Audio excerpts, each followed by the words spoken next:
Every administration promises transparency until the truth points back at them. Jayapal just ripped open that hypocrisy on live TV, and the fallout could change how the country sees the Epstein investigation. I don't believe so, but I'll get back to you. Thank you, that'd be important. I appreciate that. I yield back. Gentleman yields back. Gentlelady from Washington's recognized. Thank you, Mr. Chairman. Mr. Patel, before you joined the FBI, you had very strong opinions about what the FBI was hiding regarding Jeffrey Epstein.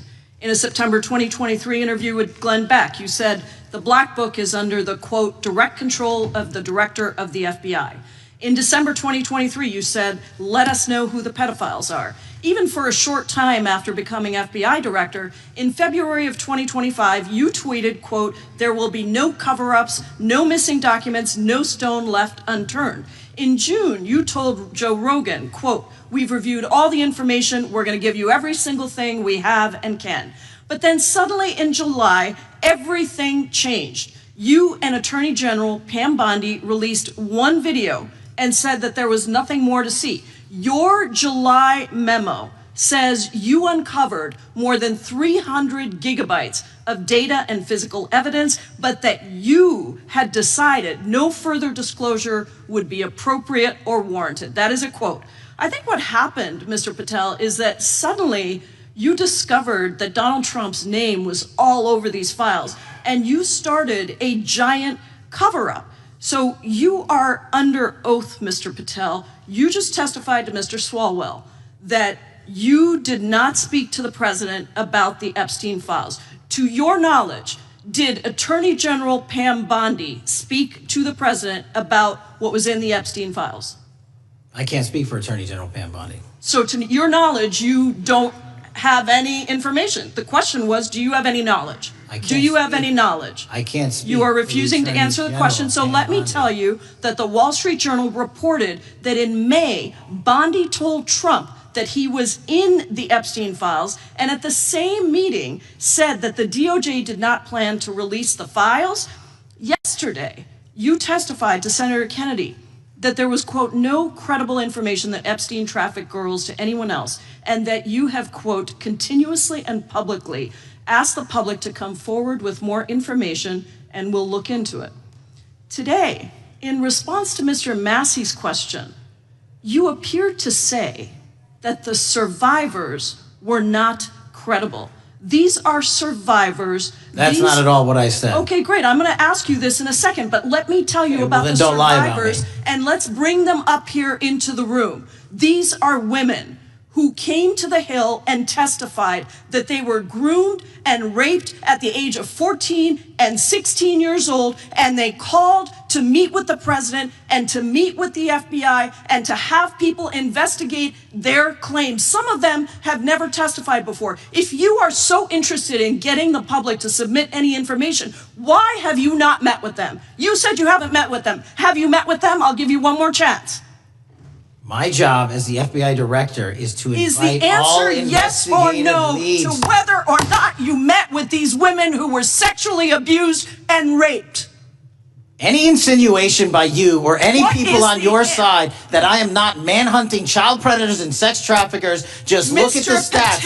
And you talk about cover-ups, man. Mr. Chairman, you talk about cover-ups. And I will take as much time as Where were you during the Obama and Biden Mr. administrations when these so-called cover-ups were going on? Why did anyone in those administrations talk to any of these purported witnesses? I have some regular order, every single person to provide credible information. Time belongs to the gentlelady from Washington. And I'm going to take another when you couple accuse of the minutes. witness of something, he's allowed to respond. That's how it works. You Listen, he didn't even, excuse me, Mr. Chairman, you have always been fair. But this is not fair. And you will get no, this is my time, and he said that the witnesses were not credible. Seconds of time. I'm going to get an additional minute of time because that's how much time he took. You won't get a minute. You'll get some seconds. What we think is under 5 minutes. You don't get to demand how much time you get. That's not how it works. Mr. Patel, are the victims of the Jeffrey Epstein horrific trafficking ring, are they credible? Any person with information about ongoing sexual trafficking. I'm asking you if they're credible. Ma'am, I'm commenting on the evidence we have. But we have routinely asked for people to come forward with more evidence, and we will look at it. And the evidence that we have was the same evidence that the Biden and Obama Justice Departments had. And they determined, not me, they determined that information was not credible. Chairman, he's not letting me even ask my questions. You ask the questions, he gives an answer. You may not like what he says, but that doesn't mean you get to interrupt him. He's not answering my question. Mr. Chairman, could we restore the gentlelady 45 seconds so she can We'll complete give her her additional question? 30 seconds, which is what I said I'm earlier. going to keep taking my time. Because no, you'll take the time that you get. You get are 30 not seconds. answering the question. The question is, I have. You just don't like the answer. Are these women credible? It's a yes or no answer. I have answered the question. Well, and what is the answer? I keep telling you, I'm the only FBI director that has welcomed new information in this case. This administration is the only one that has welcomed any new information in this case. Is there a yes or no to Present whether the new credible victims are information. credible? Present new information. Are the victims credible or not? I'll tell you what happened in the last Trump administration. Are they credible or not? You can't even Victims say. credibly came forward, and you know what happened? President Trump authorized the indictments of Jeffrey Epstein. Called them not Biden, a hoax. not Obama. President Trump no one called else. the entire thing a Democratic hoax. So I would like to ask the gentlelady's time has expired. I gave her the additional 45 seconds she requested. The gentlelady yields back. The gentleman from New Jersey is recognized for his 5 minutes. If you would meet with the women who were sexually abused and raped and groomed at the ages of 14 and 16 years old. Are you going to cover up? Are you going to continue to cover up for the rich and powerful men, including those that might be on this committee? I can yell too, Mr. Chairman, but I don't want to yell above this. The time belongs to the gentleman from New Jersey. I appreciate the gentlelady yielding back. Mr. Patel? Go ahead. Will you allow them to testify to you, Mr. Patel? Mr. Patel, thank you for being here.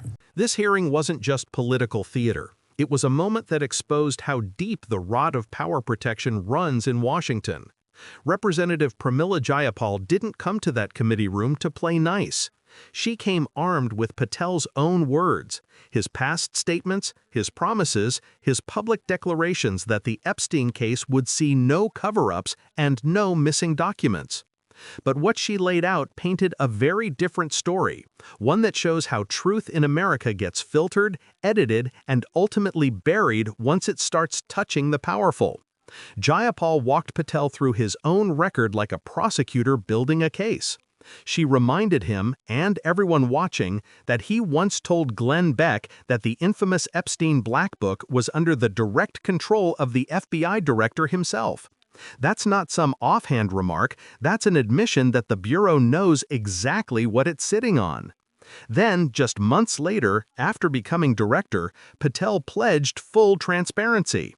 He said, "We'll give you everything we can." Yet, as Jayapal pointed out, the moment Trump's name allegedly surfaced in those files, the message suddenly flipped. Instead of everything, we got silence. Instead of exposure, we got excuses. That's not coincidence, that's control. And what followed was telling. Patel refused to answer basic questions, not legal traps, not hypotheticals, simple moral ones. Jayapal asked, "Are the Epstein victims credible?" He couldn't say yes. He wouldn't say yes. Instead, he deflected to Obama, to Biden, to so-called witnesses. It's the oldest play in the book. When caught between justice and loyalty, shift the blame and cry partisanship. But this wasn't about left or right. This was about right and wrong. When an FBI director can't affirm the credibility of women who say they were trafficked as teenagers, it says something far bigger about how our system treats victims, especially when the accused are rich, connected, or politically useful. Jayapal's line of questioning cut through that silence, because what she was really asking was this: when power is accused of preying on the powerless, who decides which truths deserve sunlight?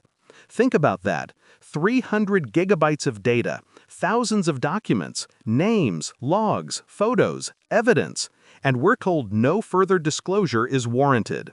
Who makes that call? Who gets to draw that line?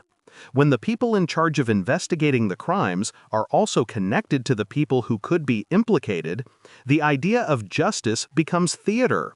It becomes performance, a press conference, a headline, a tweet about accountability with nothing behind it. And this is where Jayapal's confrontation struck a nerve, because it wasn't just about Epstein or even Trump. It was about how every administration, regardless of party, has treated the truth like a liability. They talk transparency until it threatens their circle.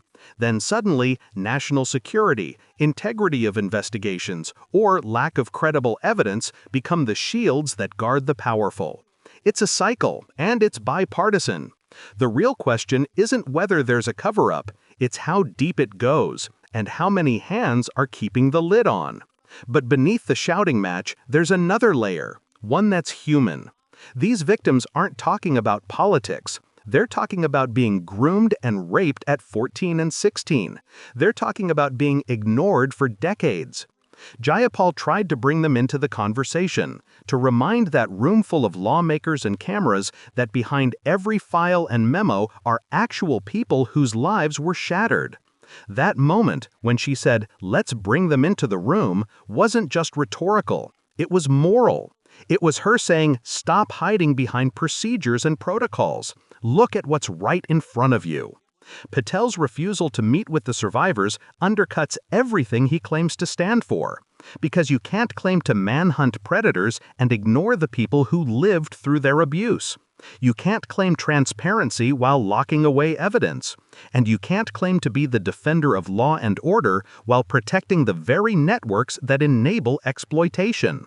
That's not leadership, that's complicity dressed in bureaucracy. What Jayapal exposed, intentionally or not, is a truth bigger than this one hearing. The Epstein case is not just a scandal about one man's crimes. It's a mirror showing how America's justice system bends around wealth and power. Every powerful man connected to Epstein, whether through parties, donations, or flights, represents a piece of a structure that depends on silence. And silence is bought, protected, and enforced at the highest levels. That's why this story keeps resurfacing. It refuses to die because it represents something we all sense, that the powerful live by different rules, and that institutions meant to expose them have become their shield. And maybe that's why Patel's outburst, when he snapped back at Jayapal and shouted about cover-ups during Obama and Biden, felt hollow. Because deflection isn't accountability, it's survival. Every administration, every party has had its turn pointing fingers about Epstein, but none have had the courage to pull the thread all the way through. Because to do that would mean unraveling a network that doesn't just include politicians or celebrities, it includes financiers, intelligence connections, law enforcement officials, and global elites whose influence runs deeper than the headlines dare go. Jayapal's exchange wasn't perfect. It was messy, emotional, chaotic, but it was real. It was a rare moment where someone in power refused to let the discomfort end. And maybe that's what accountability looks like in a system that keeps trying to sanitize it.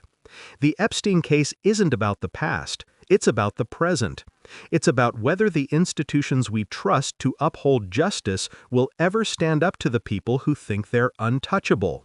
And if they won't, then it's up to the public, to journalists, to citizens, to survivors, to keep asking the questions that make the powerful squirm.